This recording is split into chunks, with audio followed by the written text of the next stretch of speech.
is going to be perfect.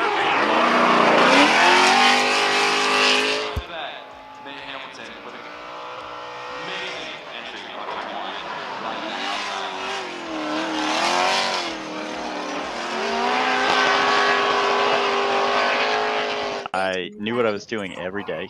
All right, You know? I'm back, and we're live. How is everyone doing today? Hey. Doing great. Yeah. What up, Welcome. Welcome. Well, welcome everybody, and welcome to the chat. We already got some people in the chat. It's great to see everyone here today.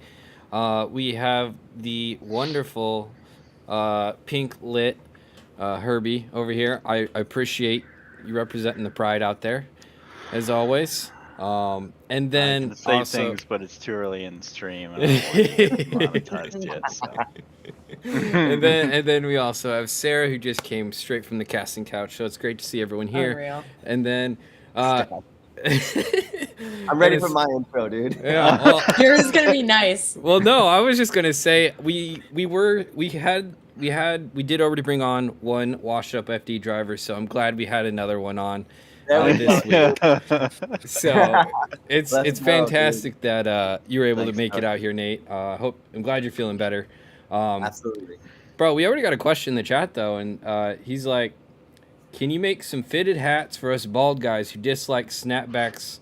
Totally asking for a friend. Dude. It's okay to be bald, baby. Yeah. No, honestly, the fitted caps are underrated, right? You know what I mean? Like the snapbacks are just such an easy go-to, and they fit most. Mm-hmm. But probably should run some 7 1/4, 7 3/8, whatever it is, you know? Yeah. Well, I mean, since we start off with hat talk, why don't we just go into like some hat like what's the hat game like? Like, give me just some depth, just some breakdowns, because I love hats, but like I don't actually know anything about them. What do you mean? What do you He's also a fellow baldy. Not Nate And simplifying. you wouldn't know it, you know. Not Nate oversimplifying 144 into hats. Yeah, right. Take hats, we put your logo on it, you're happy, you wear it. Yeah, but is there like so how do you make decisions on like styles and stuff like that, or does you just let the team pick from a variety of styles or something like that? I mean, yeah, like that's really like it's really tough, right? Because honestly, there's a ton of styles, there's a ton of vendors, there's a ton of new hats coming out all the time. So like in our world, we probably recommend what we like to decorate on the most, right? So there's unconstructed, constructed, different applications you can apply on a hat. So like we just try to not get ourselves in a pickle. Like if you have a super thin nylon hat and you want to puff something on it, like certain combos don't work that well, at least with maybe our machinery. So yeah, and then usually, you know, I think with 144 and the boys in the industry, like some of the stuff we create, people tend to want or enjoy also. So trying to kind of like set the not trend, but just like, hey, we made this and we like it, and then we can do the same type of groove for you, you know? Gotcha.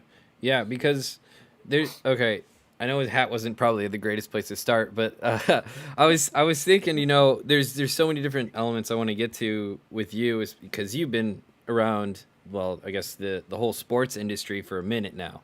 But big skateboard guy. Yeah, I mean, I kind of want to start with the business side though, because you said, I think it was 2017, you decided to actually launch your own business, and I'm just kind of curious, where did the idea, or like what made you take the leap? You know, like, because starting your own business, as I know, is a serious time commitment. You take away from a lot of personal things in your life, even if it's not your main job to start off, you know. And eventually, if it does become your main job, then you have everything else to worry about as well when it comes to that. So kind of like what caused you to start your own business? Dude, I would say for sure out of necessity, right? Like meaning, like dude, there's so much to unpack in this question, but I'll ramble and then just stop me. You know what I mean? No, you're good, man. I'm always fascinated by this stuff. Okay, so like I mean I'm finding my way, right, mentally in this like attitude, but like I don't actually think of myself as like a business owner that has this like strong arm and blah blah blah. What's worked well for me in business is putting the right people in the right place. Like I knew, you know, yo, Herbie can talk some shit. We need a shit talker, right? Come on, Right. Herbie, come to 144. You know what I mean? Like, Yeah. so just finding the right people for the right place here at 144 has really been bread and butter. But backing up real quick, you know, it was just like the short answer is like, I'm skateboarding, I find cars, I get expedited by Chris Forsberg and Drift Alliance that kind of gets me like sponsorships that I didn't even know how to handle. I find myself in Formula Drift thanks to like Njuku and like just the boys. Yep. And then I can't get out of top 16s. I can't get into the eights. And I'm just doing this over and over and over. And prior to that, I was a pressman by trade. So like in my grassroots years, I could screen print butterflies and rainbows and cry and hate it. And then I could go racing on Friday, Saturday, Sunday, and I would go back and work Monday through Thursday, get all my jobs done for the local cheerleaders and the city council and like all the work I used to screen print for. Yep. And when I went pro, I was able to step away from screen printing, of course, and then circling back into 2017 was like, I just didn't know enough about business and I was not getting the results I wanted for my partners. And I thought about like, how long are people going to like put up for me? You know what I Right. mean? I should at some scale try to take care of myself. And I thought of like, oh, dude, I could screen print my own gear and then I'll screen print like your gear. And then everyone will want to screen print with me. And like, that was my 2017 thought process. And there's a lot to unpack when I said that out loud to the team. But yeah, and then I found myself in 2018, naive, optimistic, no business plan, didn't know how to write an invoice. Like, dude, not fit to like jump off the cliff. Right. But, Yeah. Yeah. But What I is 144 to you? What does that number indicate to you? yeah, so 144 again, dude. I'll make it quick, but it's like, Oh, you're good. so when I was younger, like a garage door opened and I seen this kid out back playing basketball. It's like, I'll never forget this shit. It was my first friend I've ever had. And we're little kids, dude. I'm like 6 or something, you know? So my parents were from Michigan and they were driving to California and ran out of gas in Texas, and I was born in Texas. You know what I mean? Then I find myself looking out across my backdoor neighbor and there's a little kid my height and we're like, cool, we're best friends. He ends up growing up, he has Huntington's disease. So by the time he was 7, 8, 9, 10, his body's just locking up. And we just stick with him all the way until he passes out. No bullshit. This dude loved Brett Favre. Number 4 was his number. The dude. Oh, this no. is such a bad This time for is this so to exciting, happen. and I've already heard this story because he did a video on it. So if anyone is curious, oh, he's back. All right, Like right in the pinnacle of the story. It's okay. It know. happens. It happens. Oh, see what I mean? Though it just happens randomly. What but- is that? Randomly. I don't know. Okay, so catching right back up. Yep. Okay. So my best friend's name was Tyler, right? So Tyler, love Brett Favre. Number 4, no bullshit. The universe aligned somehow. The dude passes away at 4:44. The analog clocks in the house stop, like at 4:44 when he passes away. So again, I forget the exact date, but dude, I'm probably 10, right? I'm really young. I end up growing up 16, get like transitioning from skateboards to cars. Yep. And then, 17, 18, street drifting, make my way up to Englishtown, roll up, and Tyler's 4 and I'm 4. So I'm 44 and I'm going to Englishtown to my first event ever. And I roll up, Mobile One, Red Bull, Solstice, Ryan Turek, 44. And I'm like, what am I going to do? and I thought of Travis Pastrana with the 199. And I pretty much begged Matt Petty to allow me to do 144. Yeah. And, quote me and Matt Petty, but I'm pretty sure, 99% sure, in America at least, this was the first 3-digit number in drifting. Really? I believe Before that, Forrest didn't have his 808. Like everyone was still 2 digits, dude. It was all just 44, Because there was not that many people back then, too. Right. Yeah. Like you didn't need to go up higher. Right.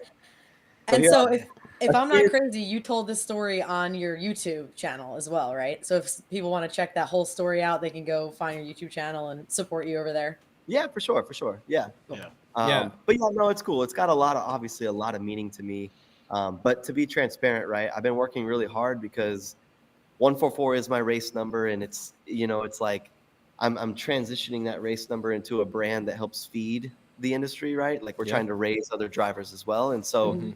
you know, like with Grant Anderson, right? He's like, I don't want to wear 144. That's your race number. And so Right. like we're working on just the branding of things, and that's where you see the PHRS, which is Print House and Race Studio, kind of like Yep. powered by 144. Yeah. Yeah. So, do you want to give people who live under a rock and don't know what you do an idea of what 144 Print House Race Studio, what you guys do there? Or maybe it would be easier to say what you don't Yeah. do. Yeah, for sure. So think about this, right? So first off, like I feel like drifters as like men and women are just like multifaceted characters, right? Like they drive Word. trucks, they wrench on cars, they're the drivers, they're on camera personalities, right? Like drifters are doing the most. Right. So the point being is like in an average drifting season, you may need a livery, you may need team gear, you may need to deck out your 10 by 10 tent, you may need Yep. to, you know, all of the kind of cool, stylish shit I was just doing for myself for so many years through those FD moments. Mhm. And then when I thought about like giving myself a break and trying to pick like you guys up, I just started offering all of the shit that I've been doing for myself to you guys, right? So like Mhm. then I just started tapping in, like I'd screen print Grip Royal shirts, send them to Scott and be like, Yep. I'm screen printing. I'd screen print BC shirts, send them to Cody and be like, I'm screen printing. And they're all Right. like, what are you doing? You know what I mean? No. But yeah, so all right, That's Print great. House Race Studio. We print products, so screen print, direct to garment, embroidery, and then graphic design. 2 awesome sales chicks, media, and then we go racing. We go drifting, and recently like wheel to wheel and endurance racing. That's So, interesting. do you work on other people's cars, or do you have any plans to? We don't, right? Like honestly, we are debating the things about it, right? Because obviously Right. liability and Mhm. time. Yep. Yeah. You know, so it's like, no, currently we run a pretty tight ship. So we still just have, you know, my main mechanic. My dad actually retired. So cool 360, right? Like Right. when I Yeah. was really young, he stepped in. Turns out he loves drifting more than me. And so now that he's retired, he can come through and help a bit, you know? Right. Nice. It looks Yeah. like you have more than enough to keep your hands full behind you anyway. So, Yeah. Yeah, it's cool, dude. I mean, you know, I always say to like people who come through the shop, it's like, I will be honest, this is 10 years of work. You know what I mean? So Mhm. like Yeah. 3, 4 cars, yes, it's beautiful. They're all used for different things, but it's not just like yesterday, these all just walked in here, you know? right, Yeah. for So, sure. so, and that kind of brings me to the point of like where I've seen a lot of drivers, or people that used to be drivers or just did things for fun have kind of taken their own elements and either created their own businesses to help promote, brands that they want to work with or help do things to basically finance what they want to do. And that's kind of where my next question is like, are you able to use like your company and what you're able to do? And let's say you want to work with a company on a new car you're building, like, are you able to kind of combine that into like your promotional material or like a deck or basically like a deck or something, or do you keep that separate still? I try my hardest to keep it separate because essentially, you know, and I mean this like with a grain of salt, right? But it's Yeah. like around the shop, it's like the print house makes the money and the racing studio spends the money. Okay. And obviously with 11 employees, like that's not true, right? Right. Like we're all one big team, and like the racing is always doing its best to break even. And by like trading you thousands of dollars of t-shirts just ultimately hurts the print house. At least at some scale. Like if Right. there's a certain type of 100%. collab, you know, if there's a certain like charm to it, cool. Right. But like we usually aren't just trading services for a logo on a car or whatever, right? Right. Yeah. No, that makes sense.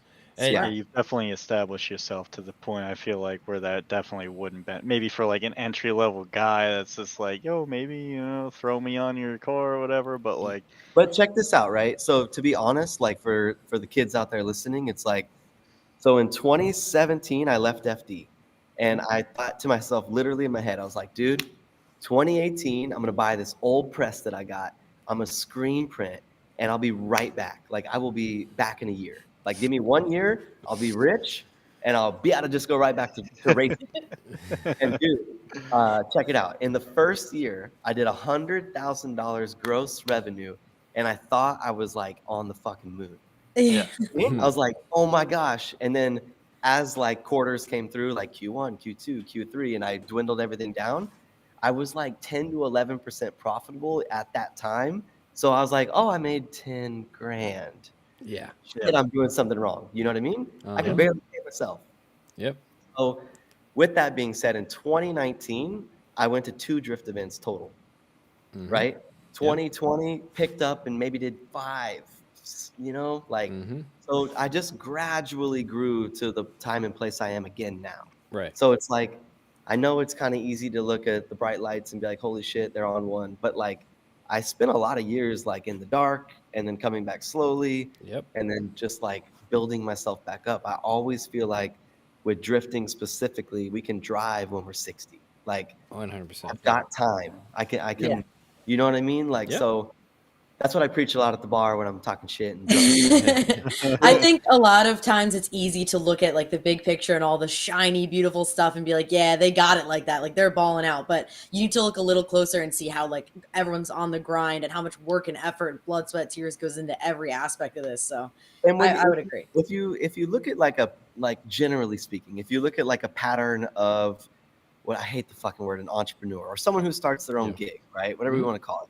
If you look at a normal pattern of this, generally speaking, we actually enjoy the growth and like the stretching process and like the shit that hurts, right? Like, Yep. fuck, this is hard. I got to go have that conversation. Fuck, I got to go make sure that these things are in order. Fuck, I fucked up that t-shirt and I better pay everyone back to make sure my word is good to you. Right. Right. So then you reach a certain level, like if 144 starts operating at the scale that we're happy with, then like, fuck, dude, my ass will probably just go start something else again. Like, Right. Yeah. because that like effort is so rewarding that if you just woke up tomorrow and we're just like, stack of tires, cars, go have fun, like you'd be bored. Yeah. No. It's Great point. Generally speaking, there's a lot of kids that like, no, I won't, bro. I mean, but I think we're all to the point where we can start getting a little bit burnt out on how often we are involved in drifting events and like FD being 8 rounds plus you know all of the fun events and personal events. And I've definitely got, this is my first season. I say I'm really burnt out, so I do get what you're saying completely. well, Yeah, I mean, yeah, for sure. Being burnt out's real. Like, but again, I would say, Sarah, like just trying to align yourself with your time, right? mhm. Yeah. Like if you voiced whatever would make you 10% happier in all of those situations, you probably have a little more like gas in the tank, you know? Right. Probably. And I feel like you have to overdo it to know where you should end up. And this year was definitely like the year of overdoing it to go, okay, now I know where I want to focus my energy and hopefully this will work out and yada, yada, yada. But Absolutely, absolutely. I'm super curious. You said that you plan to go back to FD in 2018. Now that years have passed, you're obviously doing great with all the, you know, grid life and all the fun stuff you're doing. You're still bringing like a ton of attention, having a lot of fun. Do you have any plans to go back now?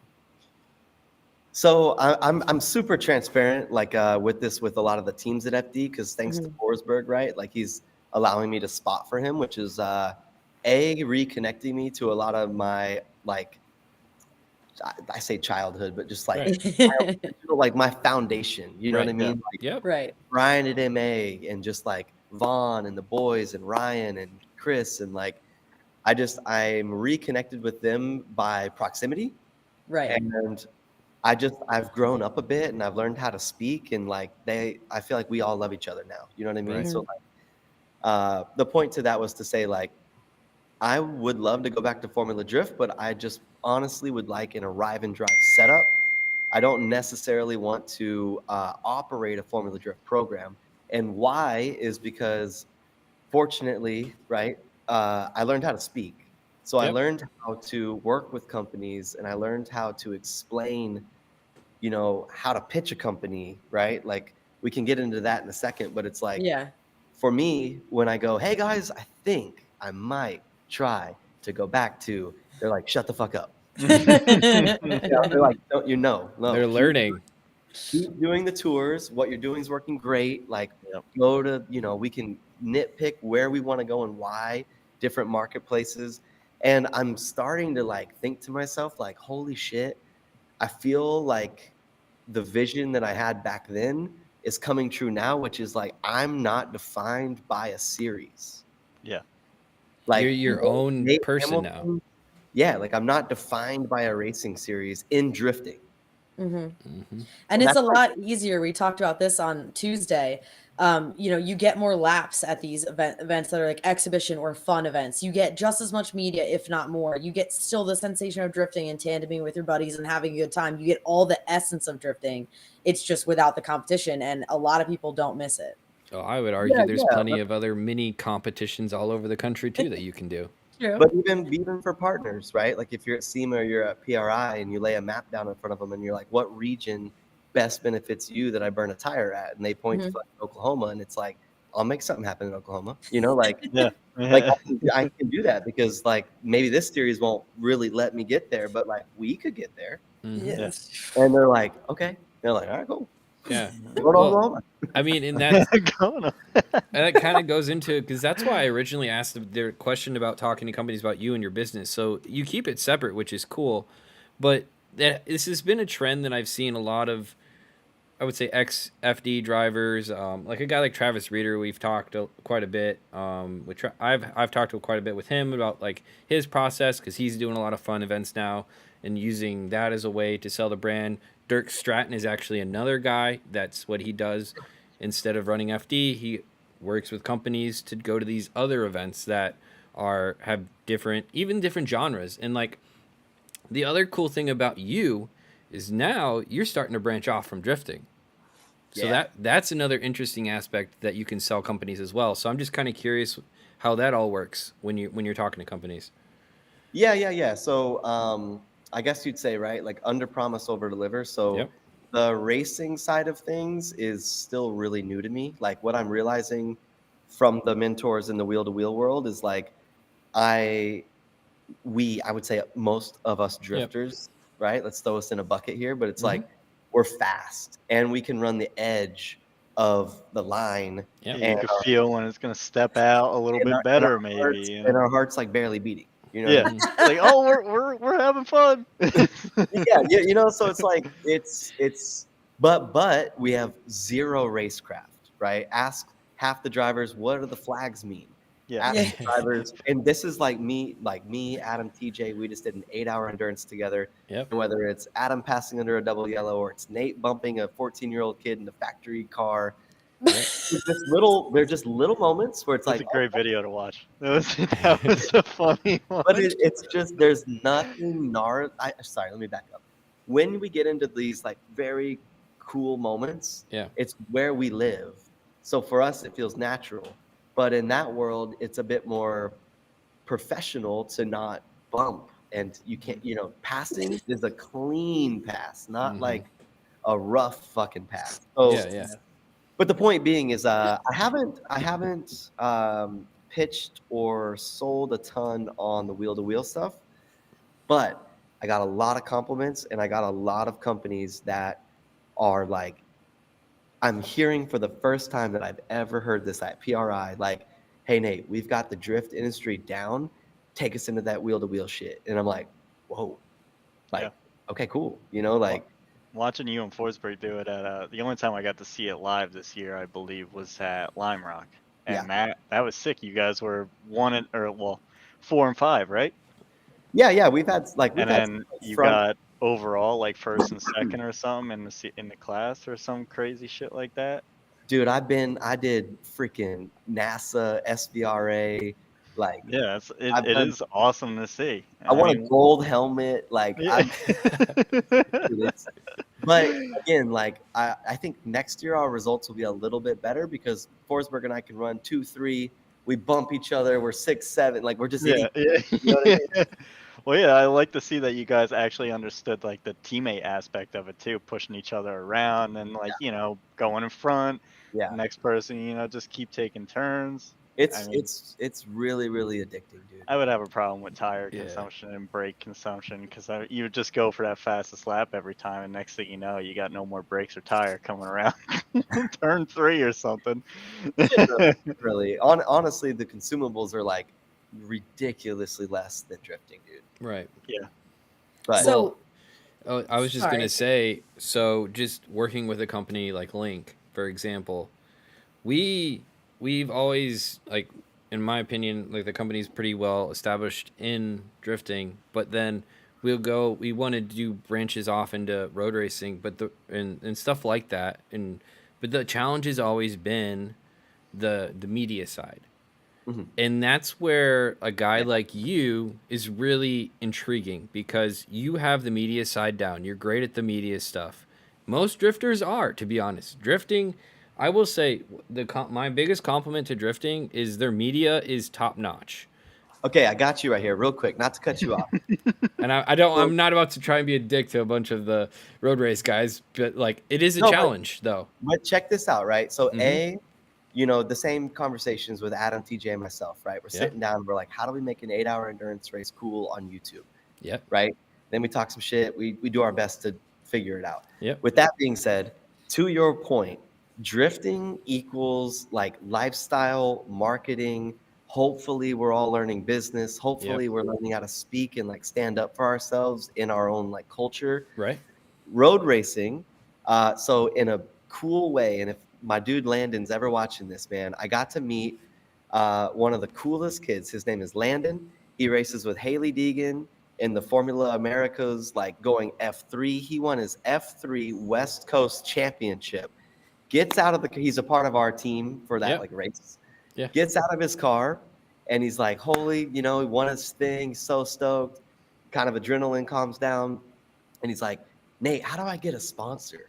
And I'm like, "Landon, you just won a Formula 3 championship. Like, you got a sponsor, right?" And he's like, "I've never had a sponsor." What? And so the point that I was realizing is like some of these kids, like maybe my son, right? Like obviously I should do a better job at teaching him the fundamentals, but like it's like, dude, some of these kids, man, they're bred to race and they're not bred to be in front of a camera. They're not bred to work sponsorships or talk deals or go on podcasts to reach further audiences. Like they are not, they're just race. They're gym, sim, race, gym, sim, race, right? Yep. And that's beautiful. But the thing with drifting is we struggle drifting. I'm speaking for like my own mindset here. Yeah, so yeah. Right. drill me in the comments. But we in drifting are so subjective that I cannot go to a sponsor and vouch that the championship is my goal. Like, Right. it's going to be like, yo, I'm going to be rad. I'm going to market. I'm going to go to these regions. I'm going to create videos. I'm going to hit the industry up. Like, this is a scene, like skateboarding. Yep. And it's like, all right, yeah, dude. And then we're on. It's Yep. not like, hey, what up? I'm going to fight for the Formula 3 championship. I did it last year. I need to do it again. Like, you know what I mean? It's not about results in drifting. So we all have to be personalities, generally speaking. Right. Yep. And that's like the big difference I've been learning in this world. It's like these other kids don't even have one sponsor. Yeah, and you look at a guy like Robert Thorne is a fantastic example. When that dude came into Formula Drift, like his prospect season, bro, dude looked like a fish out of water because that dude Yeah. is your textbook racer, straight edge, like dude had Goofy all in his front of a ducks in a camera. row. Yeah. And granted, I think he had some sponsors, but still, like textbook fish out of water. And when it came to the drifting scene, and now he's much more degenerate, so it's great. Now he's one of us. Yeah. Now. So listen, like there's a track near us, and there's an operation called Rapscallion. I'm sure you guys will start to hear the name more. Yep. But the point being is like, so Doug operates Rapscallion, and obviously Doug's clients, are like gentlemen's drivers. So for drifters listening that don't really know what that means, because I didn't either, it was, hey, I don't really want to touch the car. I want to show up and race a GT4, and I want to be stoked, and I want to eat good food and hop on my private jet and roll out, right? Yep. Mm-hmm. So send a bunch of YouTubers and drifters into a race with them, and then they're calling Doug, and they're like, I need to learn how to drift. Like, those boys drive on the edge. They're not scared. If it rains, they're faster. Like, please create a little drifting. So now Doug's like cracking the door on a little drift school because we're influencing those guys to learn how to step out and feel comfortable a bit, because they're seeing the benefits of learning drifting and then wheel-to-wheel racing. And Doug always preaches like, what's fucking cool is it's going to be easier for me to calm Nate down than it's going to be to build Nate up, right? Like, it's harder for me to ask you to push the car to the absolute limit and learn what to do, where drifters already have that. So as we jump into wheel-to-wheel racing or road racing, you know, it's just like we got that advantage. Right. Yeah. Carney Ride in the chat asks, how long before Rapscallion builds a driftable rush car? Is it even possible? I mean, obviously that's not what they're made for, and you probably could guys drift will them if you wanted anything, to. bro. Whole 7 degrees of steering. It's like, you know what I mean? It's like, what should I not comment? If it's real, should I not comment? Yeah. Hey, Rush Auto Works and FDF might have had a meeting at PRI. I don't know. You know? But I'm actually curious. Can you just give me like a quick breakdown on what one of those cars is? Because it's a real cool. Yeah. So so the Rush Auto Works, right? So essentially think about it like this. There's a dad and a son, similar to Landon's story, right? So there's a dad and a son. Dad is a Scottish rally champion. You won't see him without a cigarette or whiskey in his fucking hand. Good man. The son is a karting champion, right? And they reach, you know, just generally speaking in life, you can reach these points where you can get to Formula Americas and Formula 3 and then 2, and then you're kind of fucked. So the journey for these kids is like, we could spend all of our money on an F3 program, or we could take maybe the same amount annual money and start a business, and let's take the kids from karting, and before you can go to F3, you can go rush racing. And so they built a rush car, which is more like emulating a kart, but also emulating like an open wheel F3 car. So real quick, all right. So sorry, that was. I'm trying to quick pull one up on the screen here. I just go to Rush Auto Works. Rush Auto Works, okay. That. Rush Auto Works. So it's like a stepping stone between karting and F3. Exactly, it's their version of the grassroots take on wheel-to-wheel racing. So it's just like, and then they linked up with Grid Life, and it couldn't have went any better, dude. And like, no bullshit. A driver backed out. I was testing with Doug. They called me, and then I just happened to just tell all my friends about it, and then got all the boys in the door. You know, the stars aligned. Yeah. But yeah, to your question, or to your original question, so it has aero, right? So the aero actually works. So it's 6 speed. So it's a GSX-S 1000 engine. Blair, hopefully I got that right. So the thing revs to 11,800 RPM. It comes out of a Suzuki. Yeah. So essentially right behind your head is a Suzuki engine and a little ass clutch, and the thing revs like crazy. You paddle shift it. So they've got their own air system. Yeah, like I forget. Air actuated levers or whatever. Yeah. Exactly. So dude, I mean, you feel like you're in like either a grown-up go-kart or you feel like you're in a little Formula 1 car. That's so cool. Yeah. That is really neat. Then you can change the actual sprocket on them. So you can go 13 tooth, 14 tooth, 15 tooth. So you can go like 120s, 130s, 140s. Yep. And yeah, they weigh like 900 pounds out the box. You got to run them at like 1250 or something. And dude, yeah, they take $110 an hour to operate. Kind of show up, like dudes will show up with them in the back of their fucking truck, and it's like rain sets, slicks, and you're ready, you know? That's cool. Wow. And can you buy these, or like how does Yeah. Okay. Yeah, so you can buy them. I mean, so it's a spec series. So like again with drifting, new to our ears is like if you touch the ECU and you get top 3 and you go to impound because you got to get your shit checked, they plug in, they can read immediately, and if you fucked with it, you're out. You know what I mean? Two race penalty. Mm-hmm. So it's such a fair game. And it's super rad, dude. So we got like Forsberg kind of jumped in at first, and then freaking Dylan Hughes, Kenny Wallace, TJ, you know, like all the boys. Yeah, seeing everybody join in is pretty great. Williams, like Larry Chin. That's so cool. Yeah. I mean, and the thing is, they don't look slow. You know, bro, they are actually scary. Like, you sit a foot off the ground. Okay. So everything's dramatic. All the wind in your helmet, like it's a different animal. Like our helmets are chipped up, Right. We're starting to run tear-offs now. We're like, who are we?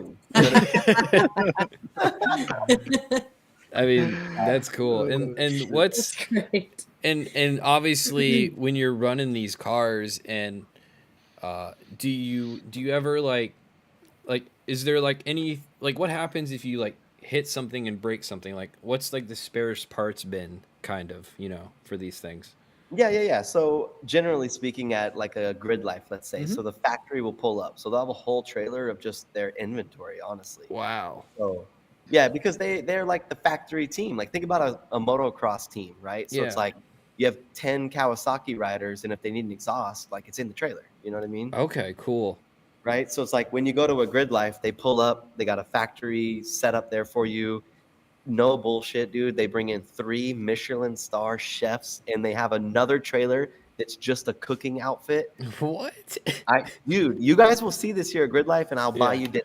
Come through. That's insane. Dude, We've been eating chicken tenders and cold fries, bro. dude, I'm telling you, like, I experienced this for the first time, and I was like, this is how y'all roll? But the thing is you got to remember, right? Like, in that industry, that's a standard. Like, Yeah, that's the Yeah. norm for them. like that's the base model setup. And for us drifters, we're like, holy shit, this is on. This is upper echelon. I shit regret right here. calling the road racers dorks now. Well, I mean, we still can, because Yeah. they Just a still little call us names, friendly bully. Yeah. Yeah, and I think with the road racing community, right? It's just like a lot of times the lap times don't lie, and you are what you are, right? So the butter and drifting and the magic of your marketing and like, man, I kind of lost, but I bobbled and like Yeah. all that shit's gone, bro. Like if Grant Anderson's 2 seconds off us, bro, he's slow. You know what I Yeah. mean? Like Yeah, he's gonna not that be he told gets- he got sent to Applebee's. Nah, Yeah. Grant's right there. Grant's right there. But you I know, can only imagine the shit talk that comes out of this. I'm loving it. and the heartache, bro. Like Yeah, true. people are like, and the data we get to go through, right? Like Mhm. I don't Yeah, know. watching your endurance race video and like seeing the actual track data and seeing your lines comparatively and like how But dude, everybody was on throttle and I wish for so for all the drifters out there, and let's say you got your favorite track on your favorite turn, and you hold the throttle just right, and you're just like, I was so steady on the throttle on that line, and I ran the whole perfect line. And like that's cool. Maybe some people seen it, but like then you just don't really know how on point you were. Right. Yeah. And then when you start plugging in squiggly lines and shit, you're like, oh, I can gain a second there if I just commit to this upshift with this, these balls, right? And like Yep. then you do it, and then you're on one. So like just the amount of like mental growth you can feel like you have in a road racing situation is just like such an eye-opening experience. And drifting is just much more like you kickflipped and I kickflipped and we both kickflipped, and Yeah. I think my shit was smoother. You know what I mean? Yeah. Right. Mine had more steez, dog. Right. Like, you don't Given all of this like new foray into road racing, which I'm assuming you're probably going to be into next year, do you even still consider yourself a drifter, or is there some new? Okay. Come on now. Yeah. He was One of having all us. the maniac. Yeah. Well, no, and this is actually turning me on to want to compete in drifting more, right? Like, Okay. Mhm. yeah. And again, like, I've just kind of always been that kid where, like, I started doing grassroots tours in 2018 when, like, maybe that many people weren't really doing that. And now we're running 2025 and I'm rocking around PRI, and the amount of kids telling me, like, yeah, I'm going to do a tour. It's like, Oh, that's cool. it is cool, Sarah, but now I'm like, fuck, I don't want to do a tour. Oh. Like, you know what I mean? Like, all right, if that's what everyone's about to do, I don't really want to do that. Yeah, as soon as Right. you start inspiring the next generation, you got to get on some new shit so that Well, you can re-inspire. That's Yeah. when you know You're the that a leader. trend is already trended. And Exactly. you gotta find the next thing, pretty But much. hey, also, I guess I should preface too, like, Yeah. shout out to everybody who is pushing to do their own tour. Like, it is cool. I do believe if you just learn some business, you can communicate well, ask your partners what they need and how you work for them, and then your overhead could be as low as you need it to be for whatever stage you're in your program. That's the thing. Everyone tries to tackle 12 events a year. Well, dude, if you got $100, just hit a local event. Yeah. It's true. We got a couple actually questions about the series I wanted to get Okay. to here. So I just got to find them again. All right, Phil asks in the spec series, what's the most common way people cheat? You think? Wheel bearings. Interesting. One. What do Like, they do to them? on a skateboard, like you hold Yeah. your board up and you spin your wheel, and my Yeah. shit's like, "Bah," and your shit's like spinning forever. Forever, yeah. That's like a little. That's shit. crazy. That's Shit, funny. tech and tech. You know what I mean? Like. So. Yeah, how do Other, they check that? They other. put it on a dyno and just see how long it keeps rolling? Keep them smooth. No, they yeah. don't check that. They don't check. Yeah, that. I was gonna. Yeah, so that's just a. It's just Like, it's just a way to spend money to make sure you're fast, kind of thing. That's something I Yeah. heard about this year that happened. Right. That's funny. But other than that, the ECU's locked. Right. Right. So there's some sort of. Blair knows this better than me. Blair's the creator of the Rush, but he's like an IP address, and if you plug into it and it's been, even opened, like it's corrupted, and then I'll know immediately. And so like, but you can do your alignments, you can do tire pressures, you can do toe camber, right? Like so. What kind of tires are they? I think we're running on Nankings. I think they're 13s and they're slicks. Okay, Or straight slicks. Okay, a semi-slick. Gotcha. I'm so sorry, a semi-slick. Yeah. Okay. I assume tire compound is standard, right? You can't stray from that. Tires are we all run the same tires. Okay. Yep. Yeah. I mean, it's like a partnership with the series. That's cool. Yeah, I mean that's usually the best way to go about it. Celine Drift asks, how do you get your license in like a series like this, or like how would you even get involved? Yeah, Is it so literally just buying one of these things, or? I mean, yeah. So maybe you obviously could buy one, and then I would say like there's local NASA events out there. Okay. So just think of like what's the word? Like you need to put in a certain amount of time on the track. So for example, in Texas, the NASA series is 8 races, which is 2 race weekends. So in Saturday, Sunday, you race 4 races. Okay. So that's half of your credentials. Then maybe you wait a month, you hit the next one, you do your 4 races. But the thing is, what's kind of cool is it's actually graded on your etiquette, not if you win. It's like iRacing. Yeah, like if I go out, like dude, they literally, right? Like my intro was Grid Life. Me and Forsberg went to Grid Life, like $12,000 worth of damage between the two of us. And we're coming back, and we're so happy. We're like, fuck yeah, dude! And the local NASA event was watching, and they like, hey, if they're gonna drive like this, they're not getting licensed, right? Oh my god! Because that's not how you get your license. You can't bump and hit. And to the point, right? There's a lot of weekend warriors, and there's a lot of hardworking business owners. Yep. And then you got some like 2 Sunoco sponsored fucks, and we're just banging doors. We're just I see both sides because, like, on one hand, I get what you're saying, like the weekend warriors. On the other hand, it's absolutely hilarious to me setting 2 drifters loose on like a road racing event. It's so dude. Oh, I guess that's it. That's all that story gets. Cheese of Pete's. All right, got to bring everyone back. Hopefully, they're in the same order. Yep. Yeah, all's good. But I was. If there was anyone that they could put their trust in, you guys are pretty professional at the end of the day. I mean, dude, honestly, the difference would be, doing a wheel-to-wheel contact, someone usually flips, right? Shit that I didn't even know about when I'm touching bumpers and rubbing and stuff. It's like, Nate, you can die. You know what I mean? Like, can you? I would be worried because, like, you guys touch tires. I've always said road racing's much more dangerous than drifting. Rush is on its first year of full season racing, and 1 person died. Holy my God. shit. So, like, 1 year, 1 person died, right? Like, and dude, we're fucking going 130 down a straight, and we're like this. Yeah. Like, if we roll and flip and shit, like, dude, some shit can happen. Right. You guys had the fastest lap times, right? Like the Rush cars had the fastest lap at Lime Rock? Yeah, Rush will be faster. Rush will be faster than your Spec Miata classes.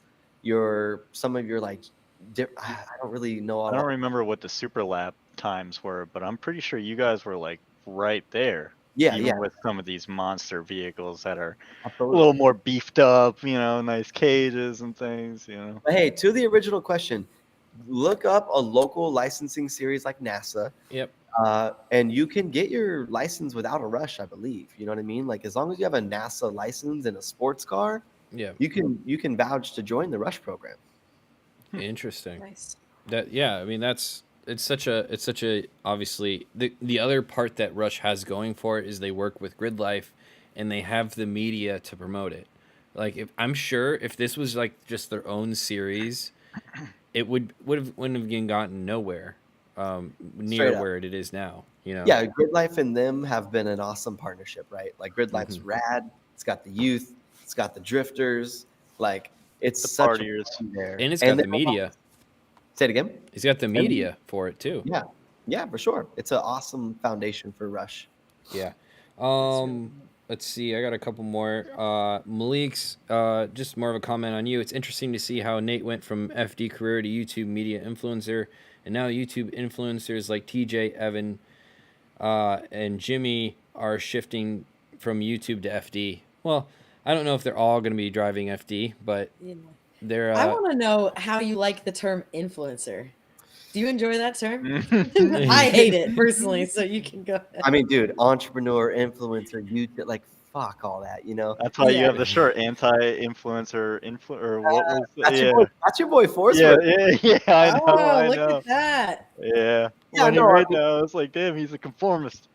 I mean, I don't know, right? Like I think, like, to be fair, obviously, you know, some of the a few people have told me, like, you know, 144 is like your brand's favorite brand, where I don't really actually feel like in the general public we're that popular, right? Like Right. in our core community, I've realized I'm more of an OG that can influence like the next drivers or the Yep. like, you know what I'm saying? Like, Mhm. so Yeah.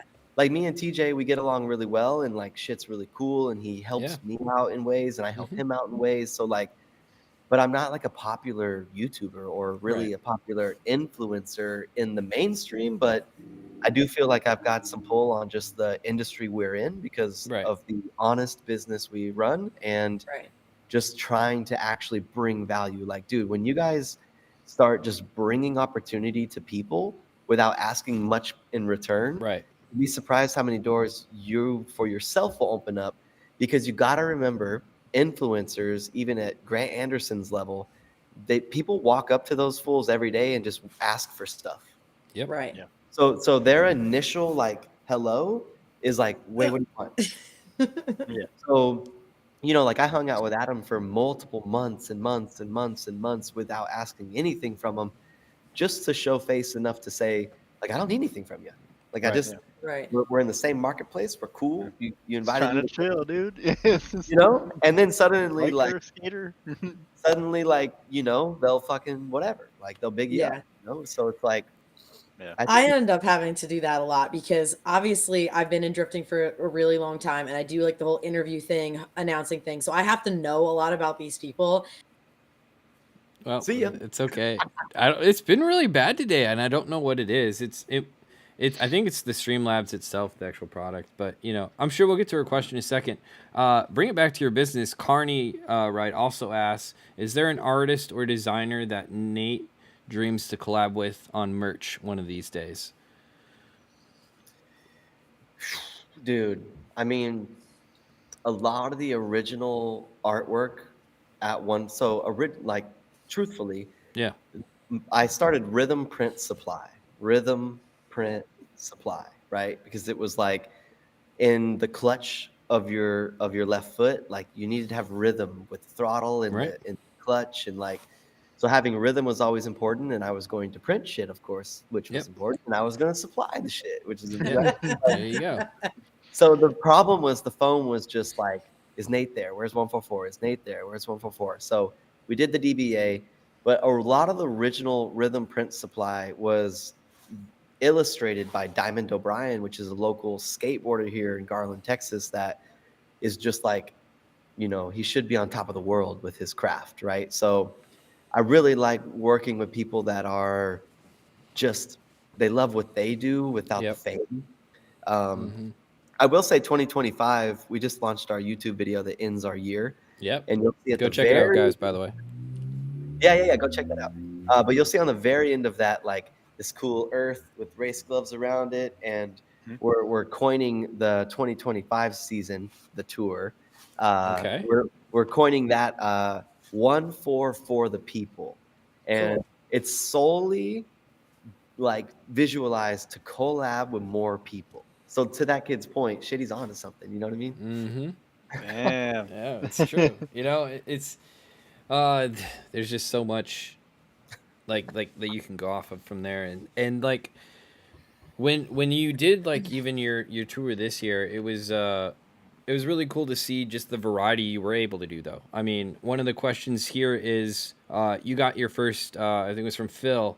No, it was Cody. Sorry, Cody. He asked, like, you got your taste of an endurance race. Mhm. Do you want to do more of that? You know, like, is that something you want to do? Like kind of like what's kind of some of the future plans? And not that you want to give away anything, but like, Yeah. you know, what can people expect? You know. Yeah, for sure, for sure. So I definitely need to make sure that drifting, obviously. So check this out, right? Yep. I had to tell my mom this. My Okay. mom comes and she's like, "Yo, Nate, do you even drift anymore?" And I'm like, Damn. "Mom, here's the thing. I just drove the Ultimaniac. I was the second guy to Come drive on, it. dude."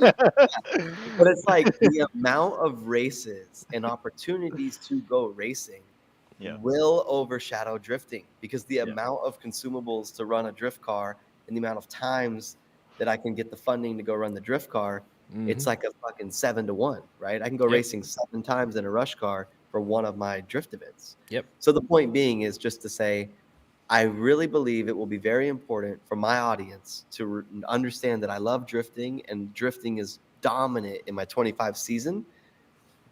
But just naturally, I'm probably going to race more than I'm going to drift. Yeah. Yeah. And so, yeah, so what we fucked up, right? We went to WRL, so the World Racing League. They loved us. They want us back. Doug, our like racing team owner, right, with the Rush and the sports Mhm. cars, dude, he's on cloud 9, right? So we got partnerships that are sending us out, and he's Yep. earning a little bit of income on top because that's his business is to offer the gentleman's ride. So the more I go racing, the more Doug gets to grow. And that's what happened this year, dude. Like I went to a Sunoco commercial shoot for the 86 that made it in a actual NASCAR commercial, which was so sick. But it was like from that moment, they were like, Sunoco was like, put Nate in a rush car. Like he needs to run the whole grid life season. Oh, he's gonna go over here. He's going over there. Yep. Put him in over there. Put him in over there. And I'm just like, holy shit. So like half the shit I did this year, I didn't even know I was gonna do. Yeah. And you had a newborn this year, right? You had your kid this My year? little dude's 2. Yeah, he's 2. Oh, okay. He's 2.4. Yeah. That's 2.4. awesome. 2.4. Nice. Little KA action. Yeah. Yeah. That's what Adam said. Adam said that too. He goes, "That's a good number." Yeah. Oh, So, are there any big events people can expect to see you at on the tour next year? Can you say any of them? It's okay if not. They'll just have to tune in. I'll actually give you my theory, like what I want to do. Okay, Still that's trying to butter up how to pull it all off. So the foundation will be grid life, right? Because dude, we can have a beer, drift, and go racing. So Yep. that's kind of Heck yeah. that's gonna kind of like be the backbone of the tour. Mhm. And then I thought, and you guys can tell me yes or no, this would be a kind of cool idea, is to show up to the first round of multiple competition events, such as first round of hot pit, first round of clutch kickers, first Ooh. round of, you know what I mean? So maybe people will be like, oh shit, is he running the whole series? Get the people Yeah. talking. He have Yeah. the first one, right? So like, and then who knows, dude? Maybe I will run more of them, right? Yeah. Kind So of like like the that. same thing Because with that was LB. one of my He just kind of questions. got pushed into doing things because his audience is like, so you're showing back up, right? Right. Right? Like, God damn it. If you're at the first race of the Yeah. series, it's like when the fucking press and the hype Yep. and the Yeah. the who's who, and so like Mhm. my like, because I'm thinking to myself like, dude, how do I freaking get to all this shit? Like, and then I don't really want to pop into the third round of clutch kickers and fuck anyone shit up or Right. you know, Yeah. like I don't like there's already momentum and things, and so I'm like, how do I get to the first round of everything? That'd be That would be interesting. sick. That's a good strategy. And I then like whoever your fans, your followers' favorite series is, they can just bully you into keep doing that one. you know? Exactly, dude. Yeah, Exactly. you'll see who's the loudest. Yeah. I mean, I am curious though. What's your thoughts on clutch kickers coming back? Because that's kind of a we had a lot of good times back in the old clutch kicker days. Okay, can I be honest? Yeah. Yes. Dude, all right. I'm sad. right? You can never replicate what it was, and I think we Yeah. all know that. B, I'm a little out of the loop, but the last time I heard any kind of news was that anyone that was originally there won't be there. So like organizational wise, Yeah. right? Like I did hear that as well. I don't think Swan's running the grid. I don't think fucking Matt and Austin are doing the media. Like I don't Yep. think like I don't think anyone from what we would even remember will be there. So I'm just like in the business mind of myself is just like, cool, someone bought the name, which I'm sure the name has value, and that's great. But it's not gonna feel the same at all. So Oh, that's a bummer. that's my take on it. And I love you, It's Clutch true. Kickers, right? Like I love them. I just like feel like what it was, it won't be. Which It'll be I just hard. It's gonna be damn near impossible to if I can talk, replicate what we had there, because honestly, it was literally lightning in a bottle. And you saw what happened when it went to the Freedom Factory. It was like, I don't think you made it that year, but it was like, or if I can't remember correctly, but like I was there. where you were referring, it was a different vibe. You know, it wasn't quite.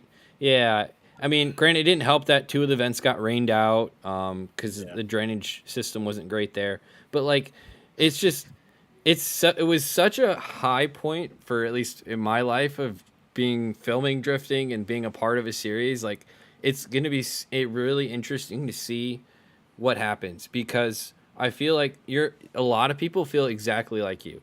I think Dirk was another guy we talked to, obviously, about it, because he did the series, and Right. he was like, honestly, I'm gonna be really cautionary about it, because you don't know the owner now. You don't know, like, are they gonna actually, like, go on what they're saying? Like, how is this new track gonna handle all of these cars? It's like there's so many But different. it's the same operator as Mid Pond, right?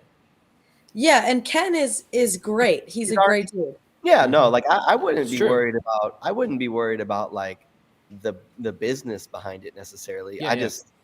I would rather the name just be something different, because you're gonna go there and it's not Clutch Kickers. Right. Yeah. Right. Just And like make something fucking cool up that sounds fun, and then we'll go there and then we'll have memories of that cool new fucking Stardust race True. series. Right. And we'll be stoked, because right. just leave Clutch Kickers as to what we remember it as. Mhm. like I'm hot- worried hot about pit. the track conditions. Like I love that track so much, but from it to go from a grassroots to like a pretty serious competition, I think it needs a little bit of work and some space. And I am just so worried that they're not gonna have the track done in time, and they're gonna try to rush it, and it's gonna be terrible. All I know is fucking call Forsberg on this one, bro. Whenever you get out of a racing car and you jump back in a drift car, dude, drift cars are so fucking slow. Drifting is dramatically easier now. Really? Like, So somebody had just asked, has there been anything you learned from racing you could apply to drifting? It's just- There dude, you go. it's slow. so if I'm gonna go to a little karting track, like I'm ready. Let's go. You know what I mean? Like, 22 mile an hour entries, like Yeah, little snappy transitions, easy. Yeah. you know what I mean? Like just breathing deep, Like okay, all right. Well, I hope it's something cool, even if it's something different, and we'll see. I'm waiting and seeing what's gonna happen, but No, and dude, like listen, right? Like I want it to be the best it can be, right? Right. And maybe there's the generation that, like we show up to the first one, it's fun, it gets the vibe, and then those kids have the memories that they needed to have with it, Yeah. right? Like right. in a kind of, an old head about where it was, True. but like I'm sure it could be great for the new kids that are like, what? This is what those dudes got to fucking do? This is sick, right? Like Yeah. they may see the perspective that we seen. Exactly. Yes. So I actually want to bring it way back now. So, like, obviously you're a huge skateboarder back in the day. I assume you still do it a little bit here and there. But like, are you able to kind of put that skateboarder vibe into drifting in your way, or like how are you able to kind of mesh those two together, you think? I mean, yeah, like skateboard, I would say like the biggest like kind of element that I think is easier to explain Yeah. is just like in skateboarding, you wake up and you're kind of just looking in the mirror, right? Like if you want to go work on the next trick, go work on the next trick. If you don't, like you don't have a team owner, you don't have a coach, Right. you don't have anybody really pushing you. And that's the thing, right? When you're 12 and you're trying to kickflip and your shins are bleeding and you're somehow convincing yourself to keep kick flipping, like suddenly, dude, there's this like drive in you that's like, we're on, bro. If I can get through this, we're on. You know what I mean? So like that's what happens in skateboarding. And then in drifting, similarly, build a whole fucking car, throw it in the wall, cry a bit, and get back to it, right? So Yeah. the etiquette of the skateboarding mentality is the drifter's mentality. Yeah. Like if Jonathan Hurst doesn't want to wake up tomorrow and get his program together, he doesn't fucking have to, but it's gonna hurt him. Right. You know, like Obviously. kids are gonna skate better than you if they skate more than you. So like Right. you find that like self-driven like mindset, and yeah, that's been a big thing, you know. Cool. You definitely have the vibe and the style for sure. Like you're not your father's printer. Like you got some stylish shit coming out of there, dude. Thanks, dude. Yeah. Well, that kind of brings me to what's the biggest influence behind your design? Thanks, Malik, again for the question. You know, you have a very Nate Hamilton style cars, I would say. I just keep fucking with it, dude. Like, you know, like I got like my general goal as the marketing side of the racing studio is to rewrap my car every quarter, right? So every 2.5 months, I want to do it again. Every 2.5 months, I want to do it again. Obviously, we didn't like make it that far this year with it, but the goal is, okay, so let's translate it to skateboarding, right? When you skateboard, you look at your either left shoe or your right shoe, whatever your dominant foot is, and 2 weeks later, your shoes are fucking ripped up, right? So now you're going to get the next pair of shoes. And I feel like with drifting and just style, it would be better to showcase your style in multiple ways or as many ways as you can. And then people just start to say the shit y'all are saying to me. You know, it's like, damn, dude. But like half the shit when I was younger that I put out wasn't really that amazing, in my opinion. Everybody's got to start somewhere. I think everyone's afraid to start and afraid to be bad at stuff. And it's like, you got to be bad before you can be good. Right. And if I wrapped my whole fucking car and I tapped the rear bumper and I blew it off, my over fender and my front bumper scraped, I'm like, fuck it, boys, we're doing the whole car. You know what I mean? Like let's like just might as well splash another color at it, you know? So like, I don't know. I think just being like just practicing a lot, right? Practicing a lot. Whether and even dudes like with the JZX90, wherever that thing is, like right there, throw graphics kits on it, right? Like go just print some vinyl and throw some flames on it for a bit and then swap it out, swap it out. Like just work on it. So I got my nose pierced and I was like, if I don't like it, dude, I'll just take this bitch out. So edgy, bro. What's all the like weight about, you know? Right. Aside from the JZX, what else is behind you? Is that your original FD car chassis, or is that a new one? Yeah, so the 240, it's doing we're gonna go to Stoopy Cold. I don't know if you guys heard of that in Memphis. With Scott at Grip Royal. So I'm kind of like sitting where this would be, right? Okay. Nice. Yeah, and then we have my boy Austin's car way back. Really clean. You can't really see it. So we got a car from Denofa right here, which is cool. Yeah. So we got E36 car. Party car. We got the JZX. Dude, I suck at this. We got the JZX90. It's all backwards. Well, it's like backwards, yes. Pro car. Nice. Yeah, so when you first revealed that this year, that thing had me in a chokehold, dude. My God, yeah. It was like, oh my God, it's like a spaceship, and I love the new GR so much. It's, dude, man, it's honestly that car felt like the S13. Like really. So yeah, big difference though, dude. You're missing 2 cylinders, and I know you've. That's what I was gonna ask. Is like, oh boy, here's the big debate. Come on, let's give us an answer, baby. Is it LS or JZ?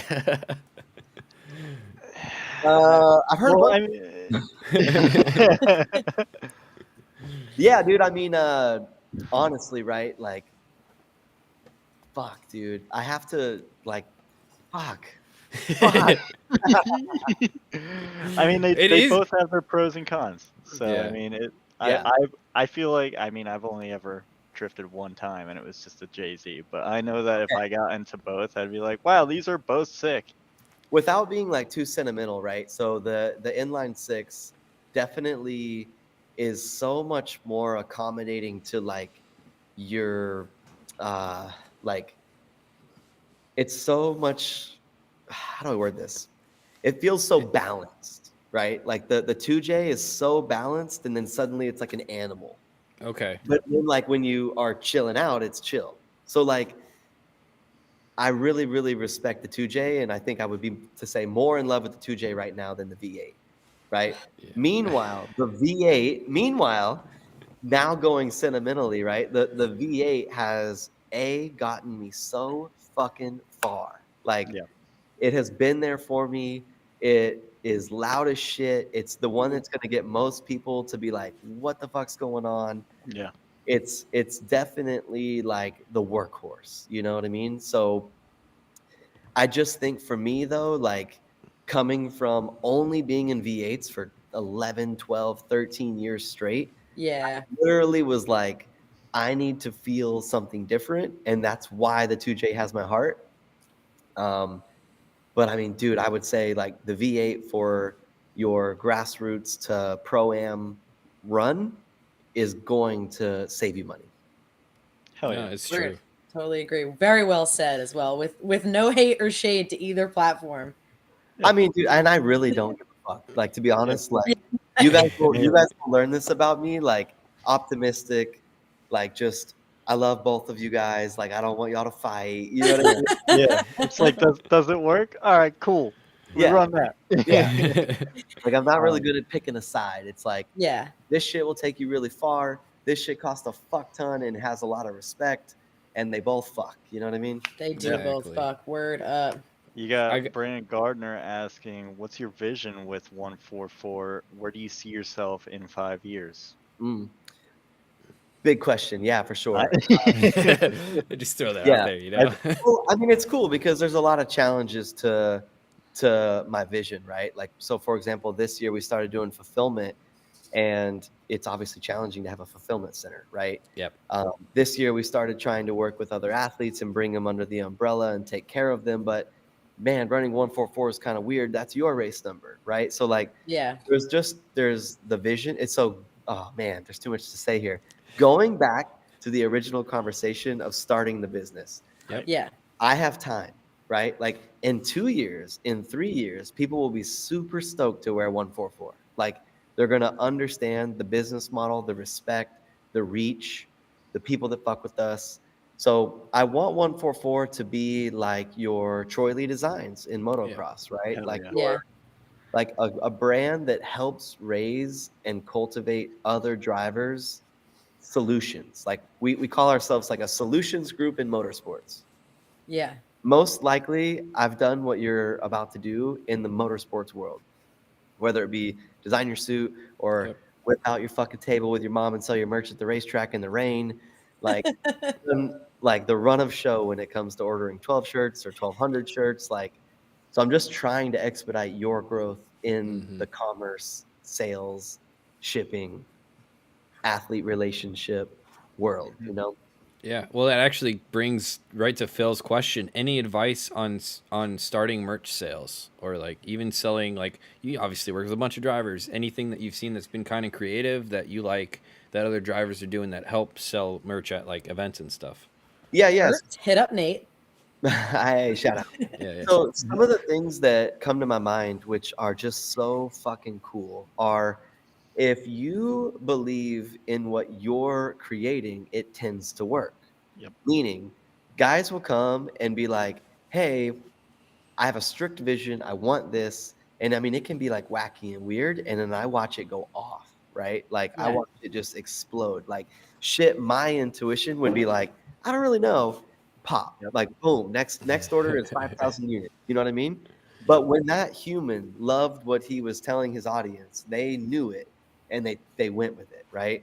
So I think if you don't feel like for drivers out there that may just feel like, well, I'm going into 2025 and I have to have a fucking shirt and like fuck all these graphic tees, and but I guess but they sell a lot of them, so like I need one. Like Yeah. I need 12 shirts, bro, and how do I flip that into 24 and flip that into 48 and flip that into 72? And it's like that grind is fun, you know? Like Yeah.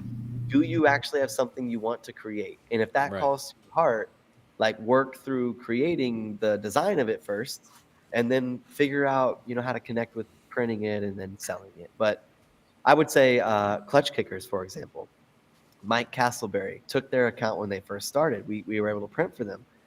That dude had his business mind on, dude. He knew the first 3 months are all in the red, meaning you want to start a clothing brand, your first 3 months, you're going to invest in it, you're going to give it out, you're going to invest in it, you're losing all that money.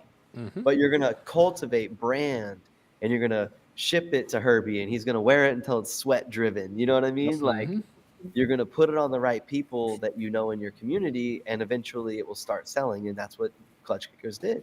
They went 0, 0, 0, 0, 1, 2, 10, 50. Cool. We made some money on merch. But kids come in the door here at 144 and they're just like, I don't know, bro. Adam LZ sells thousands of shirts. Like, I need to do that tomorrow. And it's like, he's got a brand. Like that's the thing too. It's like if you're not somebody that like, why would I want to buy a shirt from me? Like I don't have the brand. Like so, like if I believed in it, if I believed in that, obviously, then I could sell that. But like if you don't have either of those two things, then you're beat. So exactly. Phil, you should lean into that East Coast West Coast rivalry you love so much. Figure out how to make some shirts about that because you be talking about it all the time. I know, right? I actually got another question too from Celine Drift, and this is, I believe, about drifting. And he's like, "What is the vision of what is your vision for the future of the sport?" Another vision question. Yeah, cool. My vision is Supercross, right? So I want Chris Forsberg to become Nissan. I want Papadakis to become Toyota. I want Vaughn to become Ford.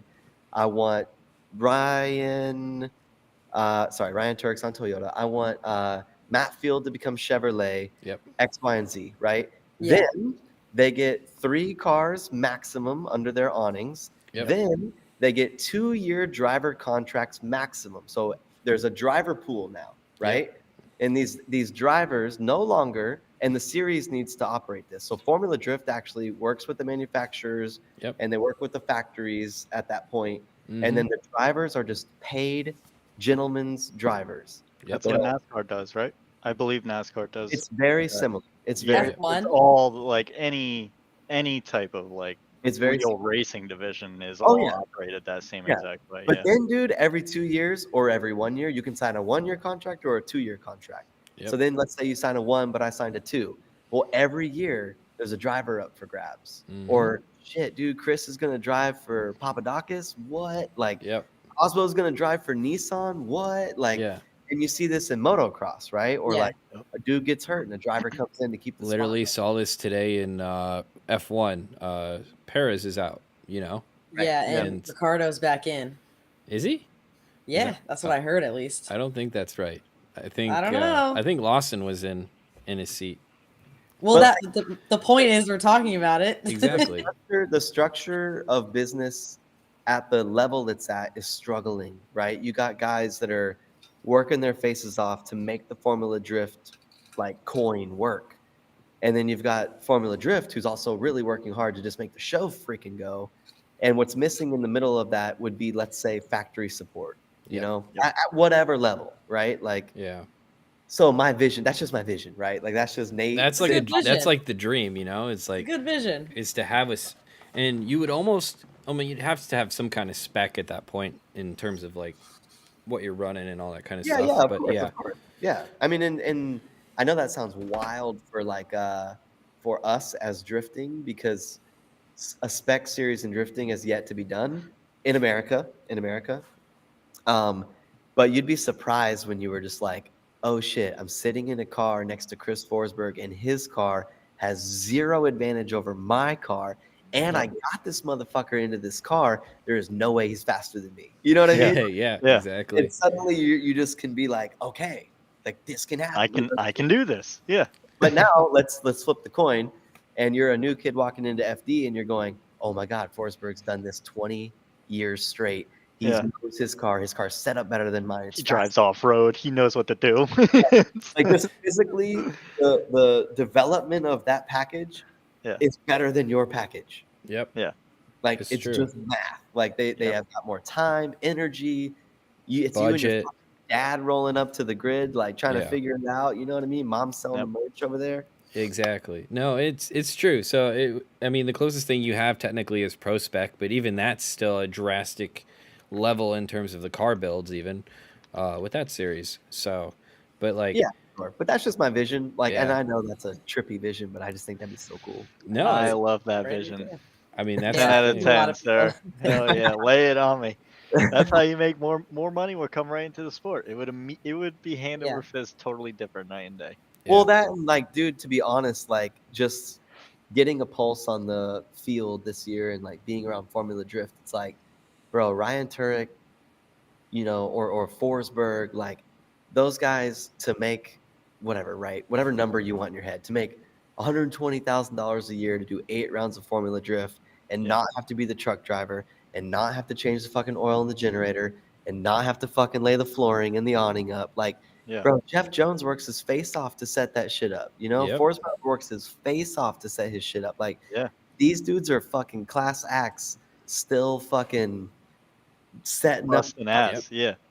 And then I'm hanging out with Doug at Rapscallion, and it's like, hey, you want to take the private jet this weekend or not? And I'm Yeah. like, And it's what like, are we doing? we What just are we started. doing wrong? Yeah, it's like, man, this is brand new. Yeah. No, dude. 100%. Yeah. But those boys just deserve for the Yes. sport to fucking make it, you know? Yeah. Mhm. I mean, to be fair, it hasn't been around for that long. It's what, But 22-ish years it's been a professional series, you know? and I mean this with like all due respect to Ryan Sage and everyone that's working their faces off to make Yeah. Formula Drift better and better and better. But like what you guys name me 2 things that you think dramatically has been better in the last year. Yeah, you Like can't. what's made 24 just like ridiculously a moment of growth, or 23 ridiculously a moment of growth, or 22 Yeah. ridiculously a moment It's just been treading water, I feel Yeah. like, since I mean, you it's get a left series like Drift actual Masters TV. that's now got a whole stadium filled with people. And that's my competitor, right? Like I Mhm. don't want to know about them. Like whatever their business model is, they're probably not going to share it with me. Right. Yeah. So Yeah. like, Mhm. what are we doing? Yep. It's true. Exactly. It's Yeah, true. no, that is a good question to bring up to a room that definitely would argue the other way. I mean, and it's the fact that just FD has been treading water now. Like I said, it feels like since it's left G4 TV. Well, It's to only me, because we all love it, right? Like Right. Yeah. it's like the same shit with my employees. Like I gotta tell them some weird shit sometimes because you want more money, and that means we need to do something about it, or else we don't get more money, right? Like Right. we have to do something about what we're doing, or else nothing changes. And I know we're making like a little one foot in front of the others every year with FD. Like I do agree, probably on Ryan Sage's spreadsheets, it's growing some, right? But like, what makes Netflix yell at y'all? What makes Yeah. someone like Daniel Ricciardo come to the races and hop in a drift car? Right. Like, what makes it grow like that? You know? Yeah. How do you We're get only How do you get Tanner critiquing- Faust back? Yeah. You know, Right? like Dude, I just hung out with Tanner. oh yeah, Yeah. Oh yeah. Tanner loves drifting, dude. Tanner still drifts fucking gnarlier than us. You know what I I mean? know, Yeah. yeah. Yeah. He's Yeah. doing cooler stuff. But you're right. But like, what time and leverage advantage would Tanner give up to come to FD? Right? Exactly. Like, why would he come back to FD? Right. Yeah. Yeah. to And come we're there only and- saying this, like, it may seem harsh to people who don't like know everyone's background. We're only saying this because we love drifting so much. We're so nerdy out on it that we want it to grow faster and better, and like so more people can be involved and more fans. And so I can nerd out with some about drifting, how I nerd out with some random about F1. It's like, Yeah. you know, Yeah. And like I said, dude, like, I love Formula Drift, right? Like yes. being there with Chris all year, watching all the dudes do their thing, like it's fucking cool. And internally, right? Like the foundation of it is still alive. Like dudes are Right, of still course. cranking. They're not bitching that hard about setting up their tents. It's Right. just I feel like if I could do anything, I would really love to influence the next generation to understand more than they understand. That way, or more than the OGs understand. Right. That way, they just don't fall into the pattern of the OG. Yeah. That's true. Just because it's tradition doesn't mean it's right, Right. type style. Exactly. 100%. And I mean, in theory, I think there is more money coming to drifting. It's just not been through like the FD side of it. I think we've seen a lot more higher end teams or more money in different areas starting to show up. Okay, so in Supercross, right? So in Yeah. Supercross, if you get chosen to drive, so like you're the top 40 Formula One pro driver, right? Formula Drift Pro driver, sorry. Yeah. You would get media training.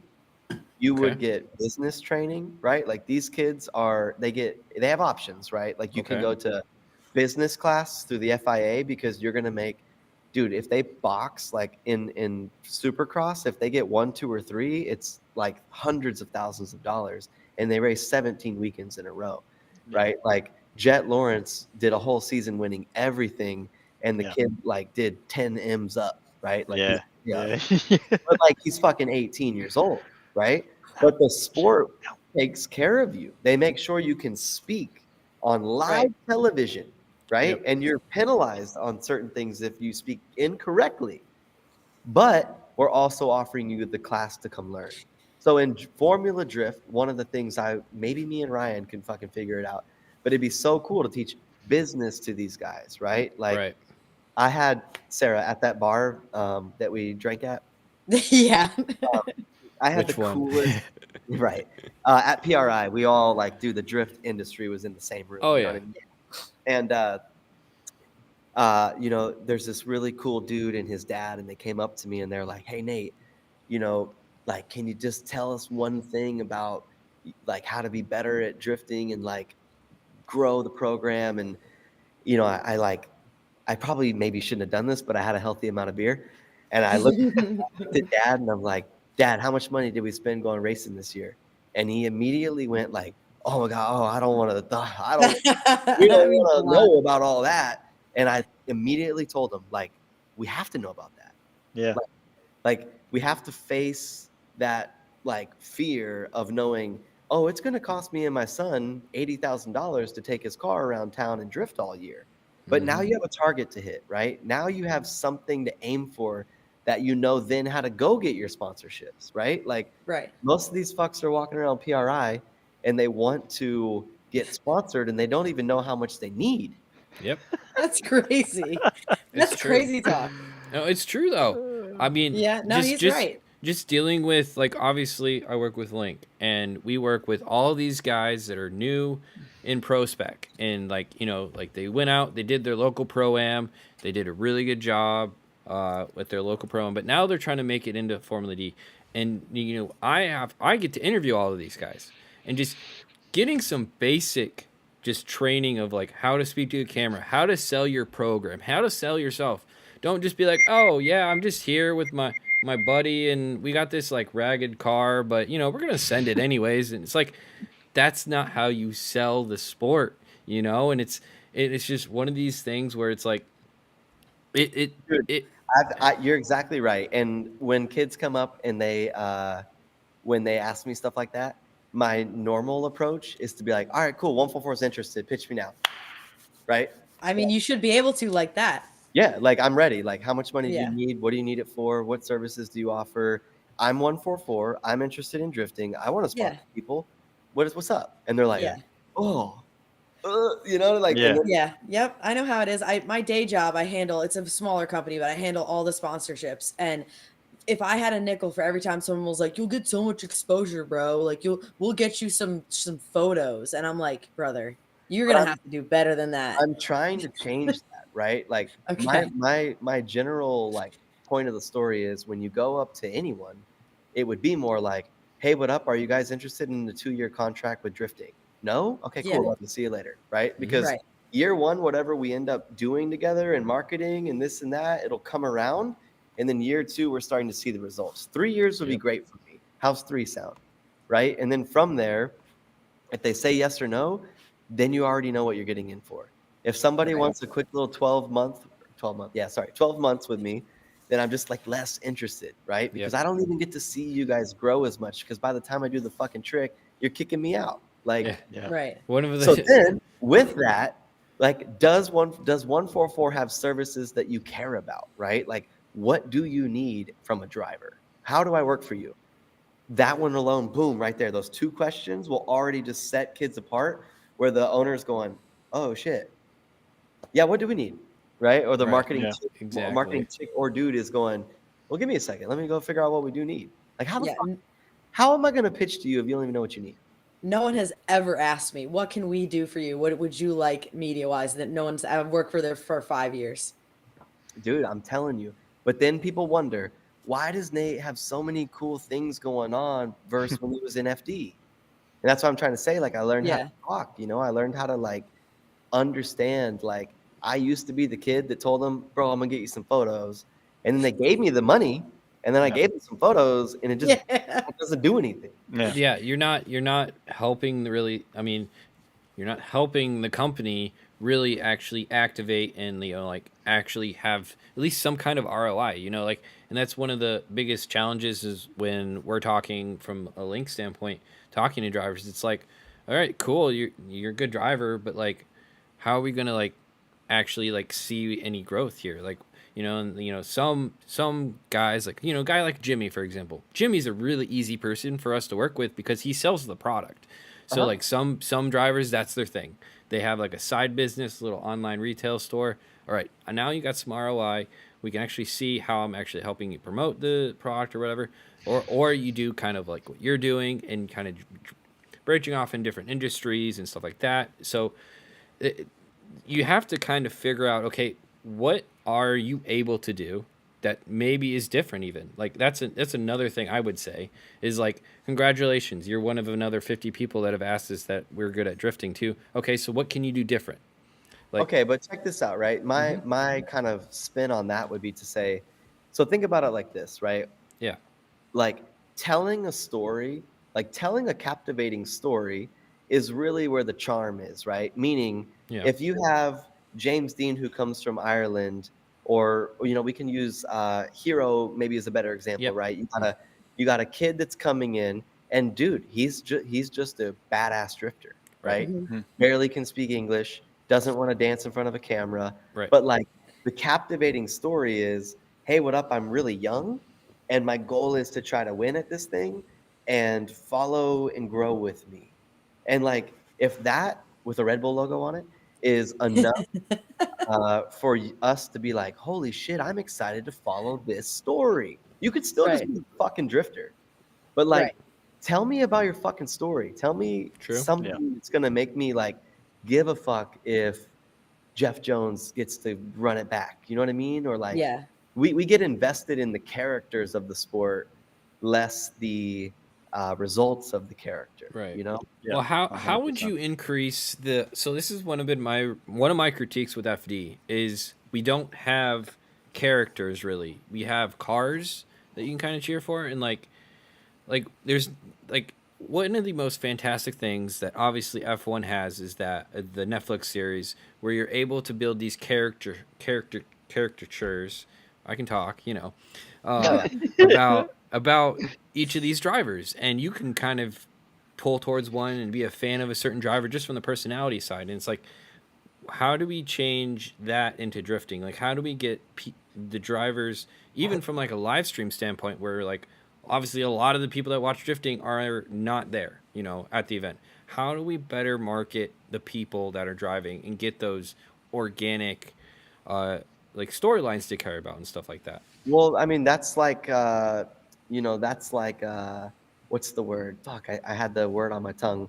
That's just like a writer, you know, that's just marketing. That's like, and we have characters, right? We've got Matt Field, who's like the fucking bull in the ring that's ready to take anyone out.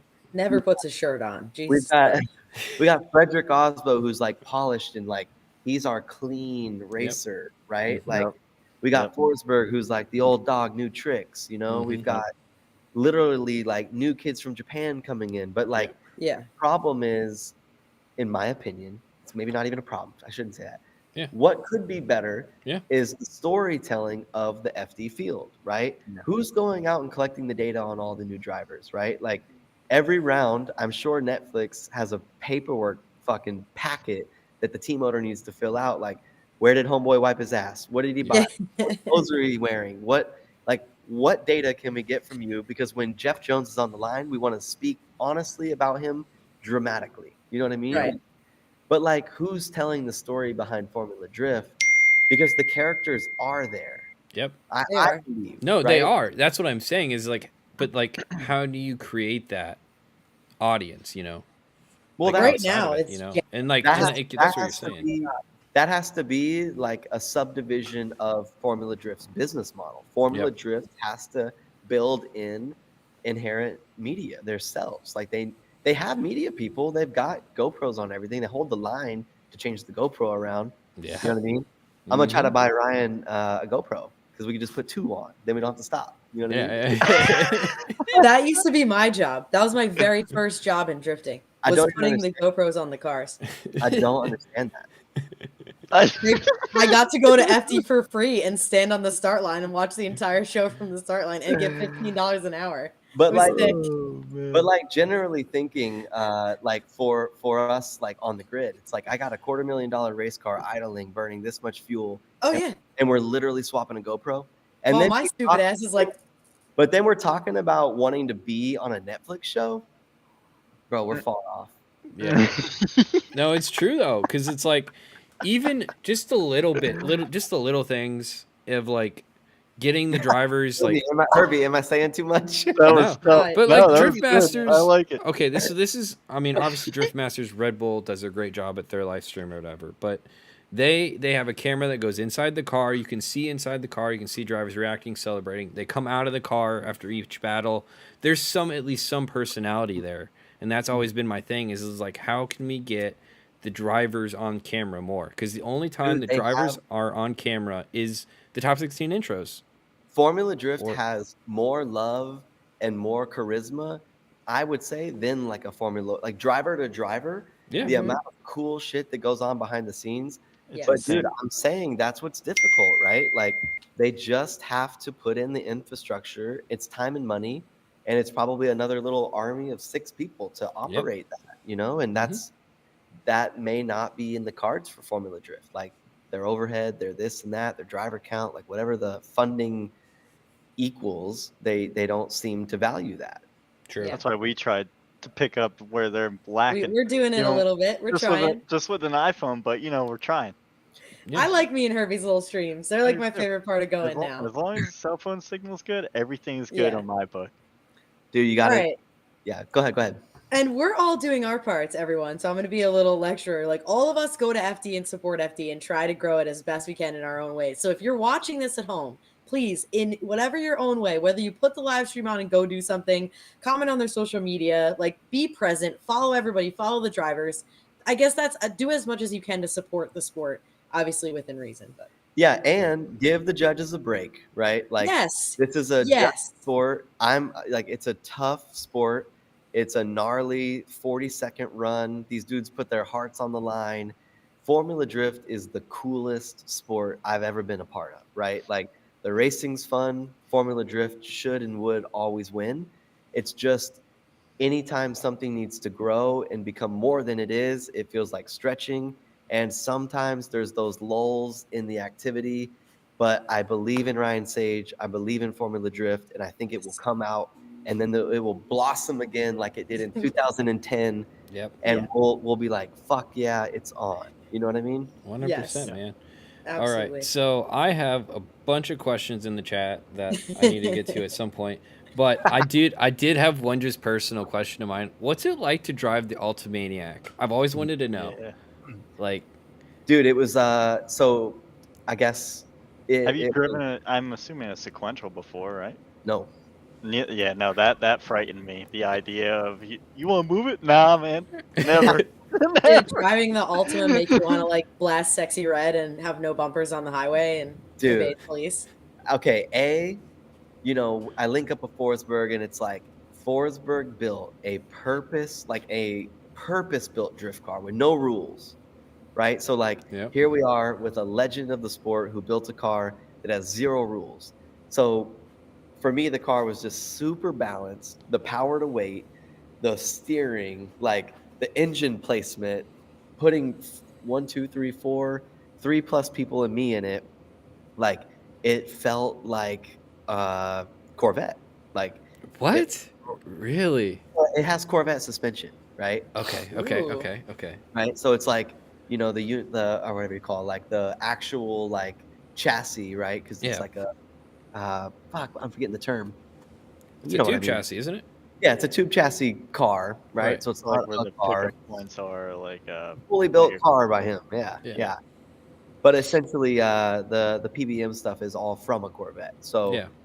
the travel and all of that. But dude, it was amazing, dude. And honestly, right, it's like as it would be, right? So for anybody out there at home listening, I would say this is one of the best benefits as you grow in drifting is to work through your nerves and opportunities. So hear me out.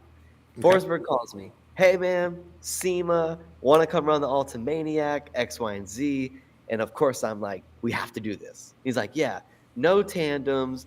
You'll just be doing solo little runs, easy demo stuff. I'm like, okay, cool. Get there. Day one, Optima's like, you two tandem, go. Yeah. Like, oh God, oh God, oh God. Like, Yeah. the point is like anything that scares you in motorsports with obviously like your intuition aligning. Yeah. Try it, dude. Say yes. Show up, you know? Yeah.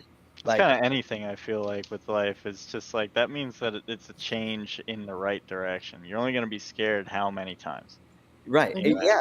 And Yeah. you only need that like jump off the cliff moment and then you're not scared anymore. Yeah. You know what I Yeah. mean? Like It's like, once I shit, ran was that, sick. once we tandem, dude, I was like, it's on. Oh, we're Let's good. go. No, no problem. I was Especially when it scared on started the. getting darker out, all the pops and bangs. That was gnarly, dude. He has anti-lag in it. It was Yeah, watching Ooh. the Spicy. most like one of the more recent videos when you guys went to Sunoco. Yeah, And you guys are there. Yeah. That was sick. It's That was like, rad. damn. And then That was Jackson got to drive it back too. I was Yep. like, hell yeah. Yep.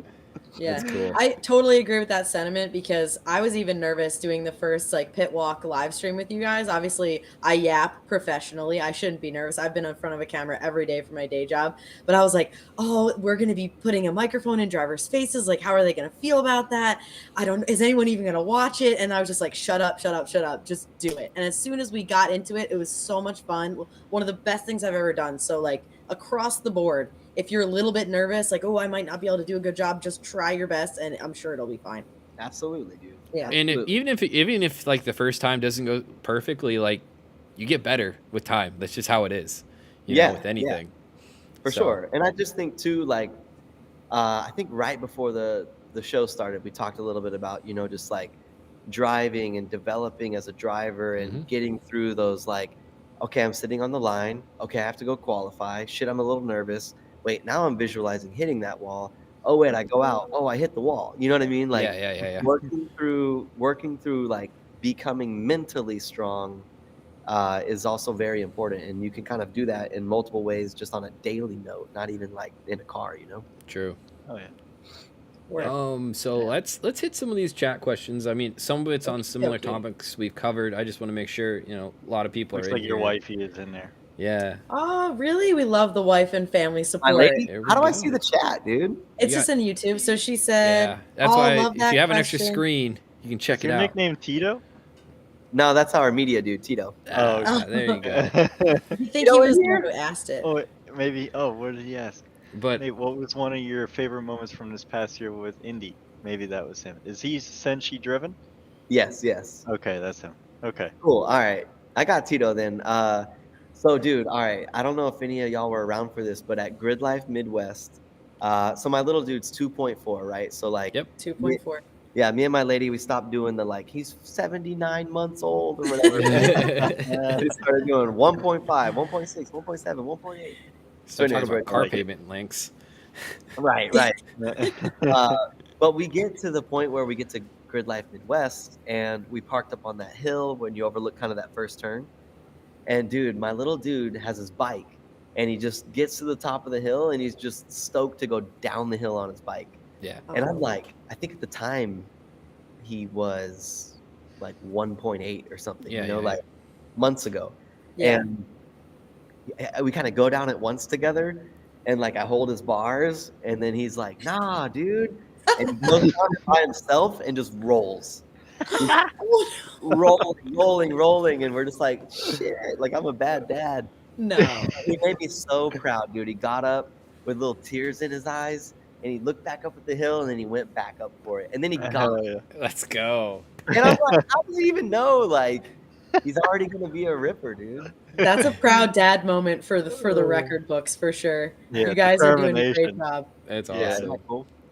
Just That's awesome. embedded in him. That's great. All right. So Malik asks, are there any non-drifting design related passions that you would love to implement into the 144 business? Non-drifting design related. What do you think he means? Like, what is like another sport? Maybe like, do you want to get back into skateboarding and design for some skateboarding drivers or even motocross or something? That's how I took it. Do okay? you have any ties to Supercross? He did mention it a couple times. I just, there was a Big time. fan. Okay, so check it out, right? Quick Yep. story. So, does any of y'all fuck with Supercross? Oh yeah. A little bit. Okay, so when I moved to Enjuku Racing, Yep. they didn't know much about Supercross. But what happened was Claremont is an Olympic training city. Like Claremont is west of Orlando, and it's in the like most elevated part of Florida. So when I landed there and I went to this like gym smoothie shop, I was like, holy fuck, that's Ken Roxon. Damn. And I was like, what? And then I was like, holy shit, that's Chase Sexton. And I was like, wait, that's Adam Cincerillo. And I would literally just go to Chipotle at lunch and run into Adam Cincerillo and just start saying hi. You know what I mean? Like, Yeah. so, and then I would look up to them because of their like self-mastery and discipline that motocross riders have to have. Like, shout out to the drifters, but like maybe a bunch of beer and beer bellies can be common. But on a dirt bike, they can't be, right? Like, Yeah. you need to mentally be sharp. You need to physically be ready. And so I just, at a earlier age, was just like, yo, I'm going to get my shit together. I'm going to try to be sharp. I'm going to try to, so I got myself a little cycle bike. I would hop up at 6 a.m. and see all those fucks. I would see them every morning. Like, and I almost like I could catch their pattern. And then I would feel like I was them. Like, I'd be like, I'm training with Ken Roxon. You know what I mean? Yeah, you're doing the Ken Roxon training program. Yeah. He doesn't even know you're there, but that's all right. Oh, he has no. I'm just a kid going, hey!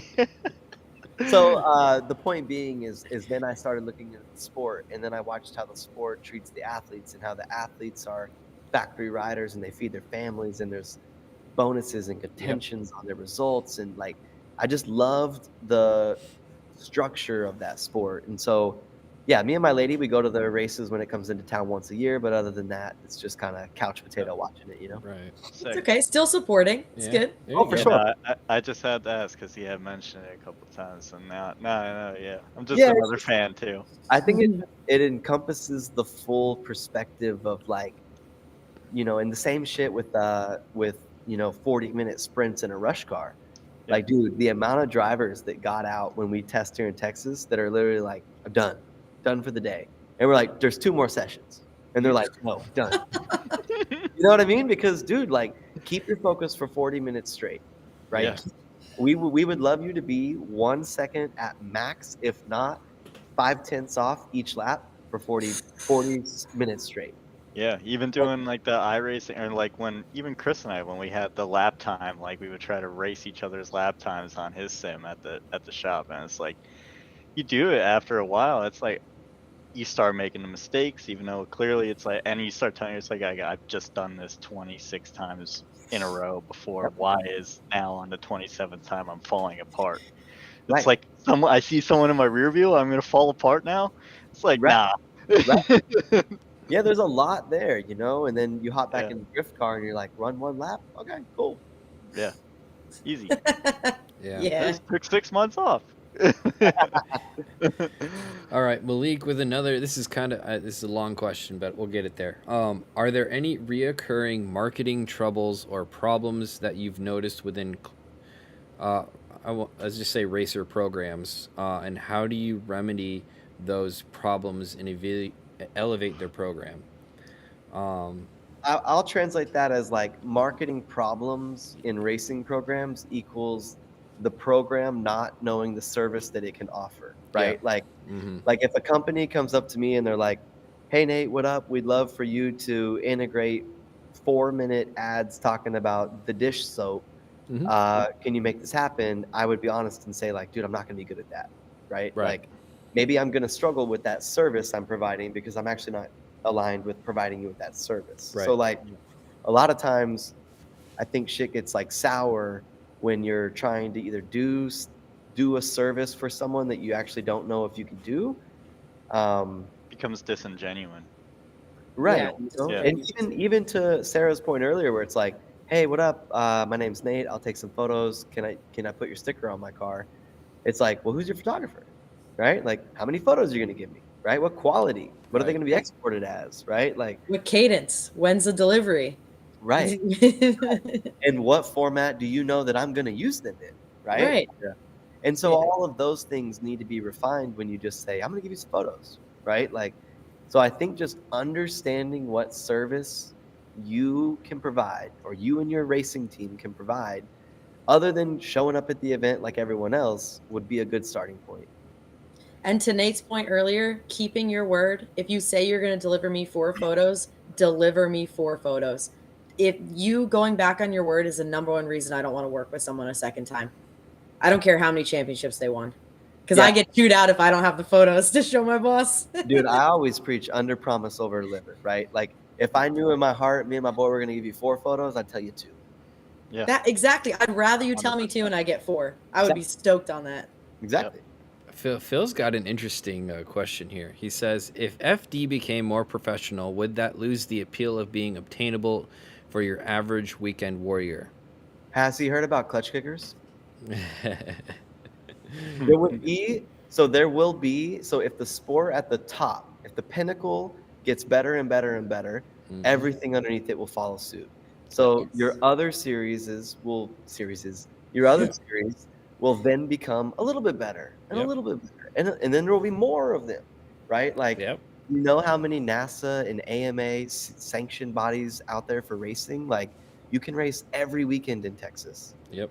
You know what I mean? So, like, if Formula Drift does that whole Formula One trick, like we talked about earlier, it would only better everything underneath it. So there will then be the new place to be the grassroots hero at.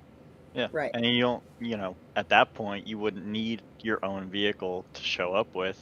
You would just show up. You would have your seat. You would have earned your seat in the pro league, and then the factory vehicles would already be there. The spec vehicles are already there for you to use. So and Forsberg would be freed up to become a judge at Clutch Kickers, like he was a judge at Extreme Drift Circuit when I was born. You know what I mean? Those OGs could spend their time raising the sport like they used to, instead of trying to keep up with the sport like they're currently trying to do, and it would just benefit everybody. So yes, but to his point, right, it's like the goal is to not lose the foundation or love of our sport in the growth of it, but I just think it would still create more places to be in it, Yes, I agree. It's going to open it up for everybody. Being more professional at the very top helps the entire community. Right. 100%. And so this is kind of an interesting question from Phil. Do you think it makes the sport look bad with drivers that can barely fit in a race suit, given that it's not really a thing in like road racing and stuff?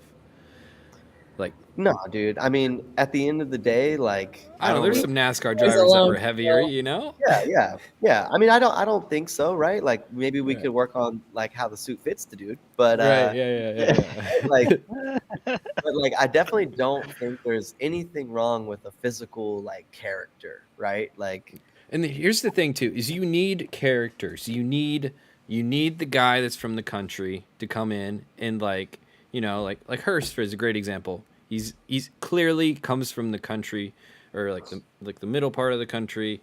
He's big into drag racing, loves V8s. Like, he is as like country as he gets. Like, you need that element of it, and then you need a guy like Osbo who's prim, proper, has his shit together, and is driving like a robot almost. So like you got to have the different caricatures in the sport too.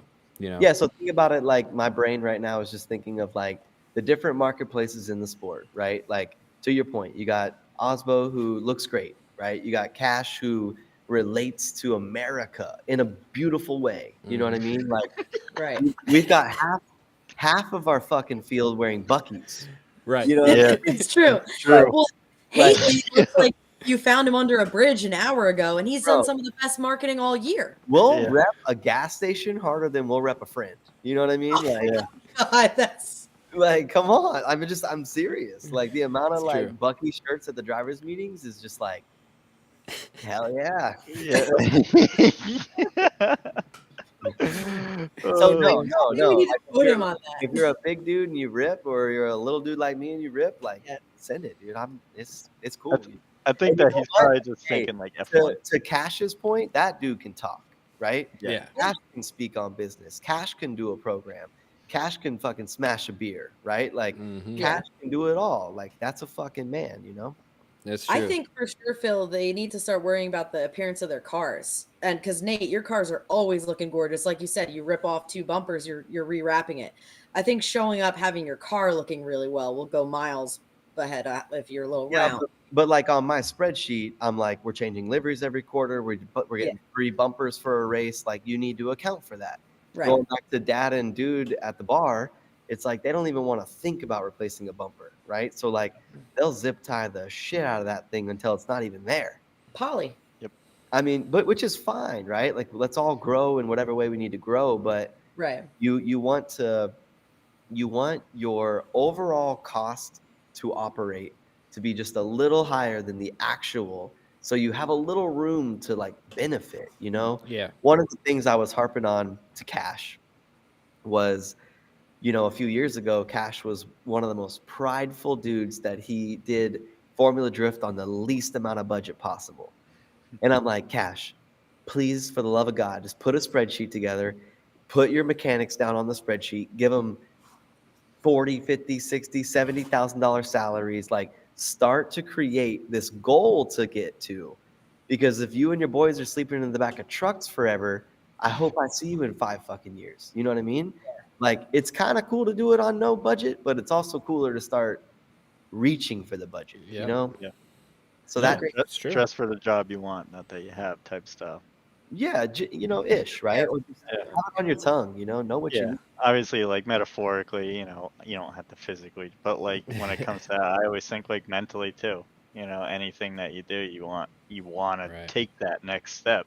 And then my boy Cash got that Mr. Cool on his car. Like, come That's back, it. you know? There you go, baby. It's true. New All right. chassis, Mr. Cool. I think it's finally to my favorite part of the show where I get to ask my favorite question. Hit him And with it. every episode we ask, you have to have an Andy Luck story. And you know Andy Luck from a long time ago.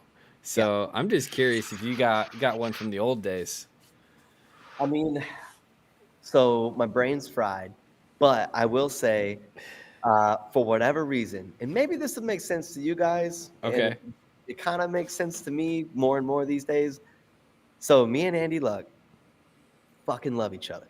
Yeah. Like he's had my back. I can park Yes. my trailer on his fucking dog and he gives me a hug. Like, you know what I mean? Like Yeah. he's been the nicest, coolest red carpet rollout. Like, you know what I mean? Like our Yeah. whole thing right now is like, you're fucking coming back, huh? You're fucking coming back. You know what I mean? Yeah. Good I'm question like, too, dude. but I'm like, dude, you heard the Rolodex of drivers that can't even get into this bitch? And he's like, you're in, no problem. You're coming back. You're coming back. And so like, I have the opposite relationship as most, where it's like, dude, the panda fucking loves me and I love him, and he's always looked after me. And even to this series right now, you know, he gives me a big fucking hug and he tells me to come back and fucking race and get off the couch. So like, Do you think it's from what you said earlier, because you'll go up to him and like shoot the shit and be his friend and not be asking him for stuff all the time? Because you said that earlier in the live. No, Sarah, something happened when I was younger. Like whatever my energy was when I was really young, like in 10 and 11 and